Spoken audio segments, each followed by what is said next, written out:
Hey, defensive players, let's take a look at Portage and the two formations that they came out in last week against Elmwood. Formation number one, pretty simple stuff. Five linemen, slot and wide out, slot and wide out, and two backs in the backfield. Now, out of their two backs, number seven is the better of the two, and he runs pretty hard. So this should be pretty easy for us to defend. Corner half, corner half. Obviously, zone changes this up, but not too much.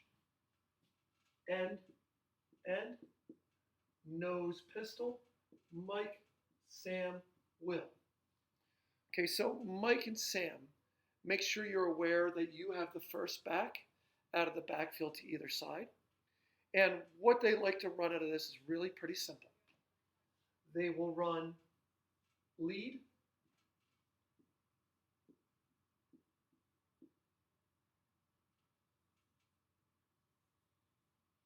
and a quarterback boot away. So if you're the far side end, you need to be aware of the quarterback, like we've worked on all year. And if you're the far side, or excuse me, play side linebacker, play side end, we have to be keying this guy if he slips out or playing tough on a double team. No big shakes here. Not a lot that we have to relearn. But this next formation I want you to take a look at. Against Elmwood,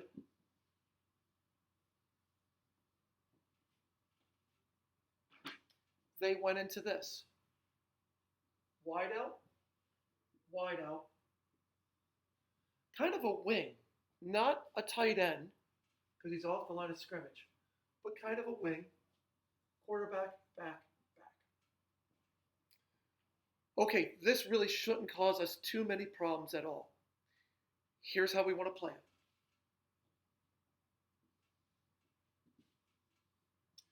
Corners have wideouts. Easy. That doesn't fool with their rules. Ends, if there's a wing on a snap of the ball, you burst the bubble. Burst the bubble. That doesn't change any of our rules either. But we would like the half to treat this person within their rules as the number two receiver.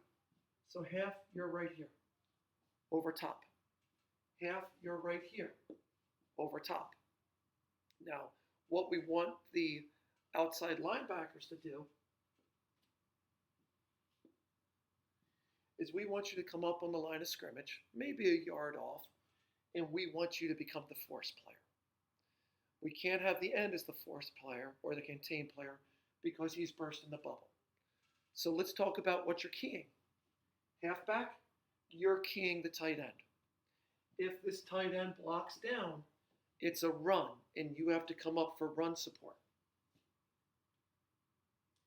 If this tight end releases on a seam, which is the pass they like to throw, you have to cover them.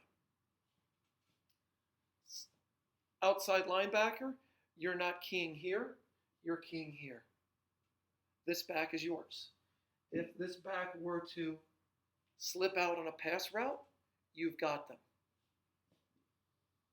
If this back is to come up and try to block you or double team, well, it would be blocking you, not the end, you have to come up as the contain man and force it back in. Now, if you're on the opposite side, you're reading this guy. If he goes away, meaning like there's a run play there, we want you to pursue from backside in. So it's almost like how you would play it, or how the half would play it, if there was a jet across.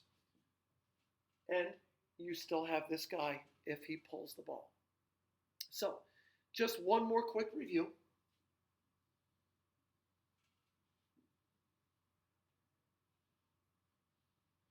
If they line up in this kind of double tight look, halves, follow your rules.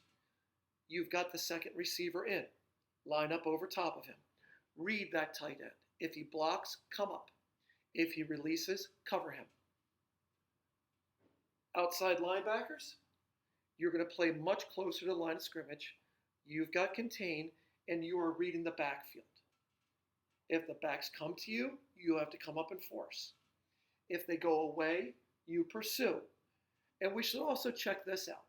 If they were to do something like this,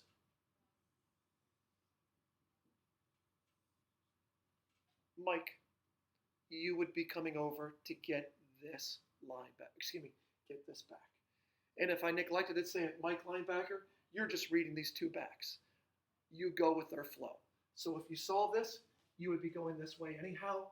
If he keeps releasing, you would have to pick him up. It's really not very complicated.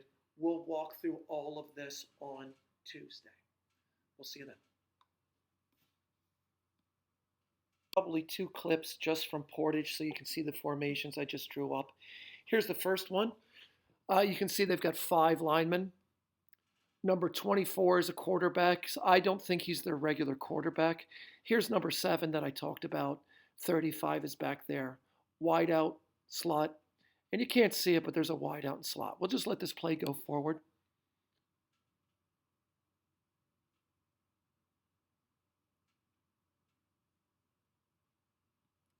Okay, there's not a lot there that we haven't seen before. So, I'm not going to spend a lot of time with that. I've got to fast forward because this is a YouTube clip from drone footage to the second half to see if we can find a play to look at those double tight. So just bear with me for a second. This looks pretty good. Okay, this is a good view. Pause it here. You can see we've got a wide out on the line of scrimmage.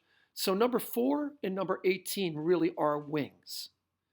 Otherwise, we have our 5. So we want to play it like they are over here. Elmwood is over here, kid with the red sleeves.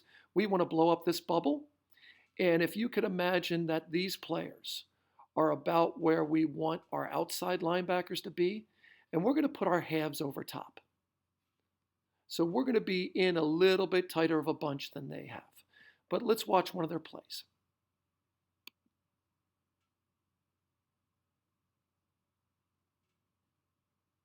Okay, it's just simple search. And number 7's a pretty hard runner, but, there's, I guess I would say, limited blocking going on up front. And now they're coming into an I under center. No problem. And looks like it's a busted play. Regardless, wide